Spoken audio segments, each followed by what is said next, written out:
So there's been a big climate backtrack. The environmental journal Nature has now retracted a massive study published in 2024, a study the liberal media breathlessly amplified and was used as a baseline for green agenda policymaking. And it turns out the study, which claimed climate damage could cost $38 trillion per year by the year 2049, like the Associated Press, was riddled with glaring methodology issues. Fast forward to today, the AP is framing the study's retraction as just a, quote, slightly lower estimate. Not to mention the author of the original AP post posting on X, calling the full-on retraction just a tiny change, but salient to note. Here to react, ClimateDepot.com executive editor Marc Morano. Marc, thank you. So you see people walk things back. How big of is this? A tiny adjustment, or is it much bigger than people think? This is a huge adjustment.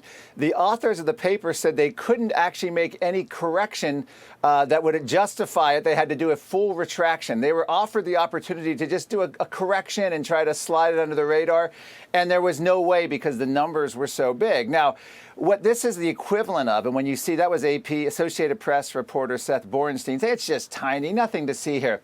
First off, the Associated Press receives, I think it's $8 million from the Rockefeller Foundation, and the Hewlett Foundation is like $1 billion pledge. They are bought and paid for by these climate advocacy groups. So that's one thing. They're cheerleading and campaigning for it. The second thing is it's like a general consensus among the climate activist media that, of course, climate change is going to be bad. Who cares what the actual number is going to be? Right. As long as we know it's bad, it doesn't matter. The bottom line is this was used extreme modeling scenario. It defies all of the logic because as the temperature of the Earth has warmed since the end of the Little Ice Age, we've had massive economic growth, human prosperity. You can just look at the U.S. since the first, Earth Day when they had all these dire predictions. We've increased our growth dramatically and improved the environment. These economic numbers are nonsense to begin with. But, Marc, what does this tell us about the rest of the climate studies that are out there? Well, there's actually been an increase, you could say, in these retractions. One was a few years ago about a study claiming that lizards, yes, the animal lizards, would be getting hotter and faster than the rest of the planet. And that study had to be retracted. Another study in the scientific realm was a scientist who made up over 20 emails, 20 people, and did reviews of his own paper that had to be pulled and retracted. There's a whole website called Retraction Watch that keeps on top of this, and it's scientists behaving badly is what it is. And even if this paper wasn't retracted, it was attacked immediately when it was released as just having ridiculous assumptions and data. It uses this thing called RCP 8.5, which is an extreme modeling scenario. Are you ready for this?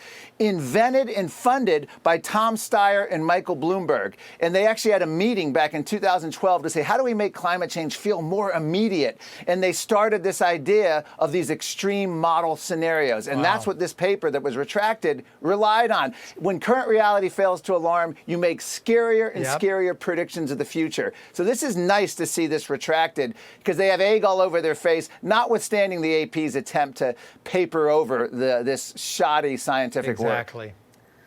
Well, we want to get you on this as well. So the real estate marketplace Zillow finally ending its bowing to the climate mob, quietly removing their climate risk scores from home listings after years of the scores being used to manipulate market values.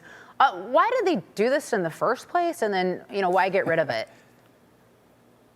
Well, this was sort of like the ESG score, environment, social governance, where you remember Sri Lanka had like one of the highest in the world, and of course they went all green, and then the country collapsed, and the presidential palace was overrun. The same thing here. It's just a number without any real reason, logic, science behind it. They were issuing high climate data risk assessment to properties claiming they were going to flood and other extreme weather when these properties weren't in FEMA flood zones, had never flooded, and that the homeowners were losing hundreds of thousands, sometimes more in value because of these ridiculous numbers being associated. This was Silicon Valley trying to impose a climate agenda. Who knows? Maybe they wanted to tank the property values so a home equity asset could go in and buy it up cheaper. Yeah, Marc, I think it's maybe even a little different than that. When you look at a company like Zillow that does make its money off of leads, it's starting to think to itself, how do we rid ourselves of anything that would get somebody to not click? And so it's much like the DEI piece That's where right. they don't want to have that. Zillow's a smart business, a very profitable business. They have to make those decisions. We have just a minute for a quick wrap.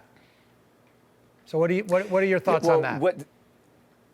Yeah, I think you're right. Zillow is looking for the clicks. There's a lot of competition. It is a great service, the way it works, and it gives you the history of all that. The problem is when they got involved in this, by issuing these climate risk data, they're playing an A to the climate agenda, and B, it's fake data. There's no way. Again, it's based on these potential climate models, scary scenarios of the future, none of which ever pan out, and they just keep making them. And to turn this into a financial decision that's impacting real homeowners, there have been a flurry of pushback in the last 4 months, and this is a good outcome because Zillow is responding to public pressure. It's still not gone, so it still could come back, Right. but we have to kill this dead. Right. Marc, thank you so much for joining us.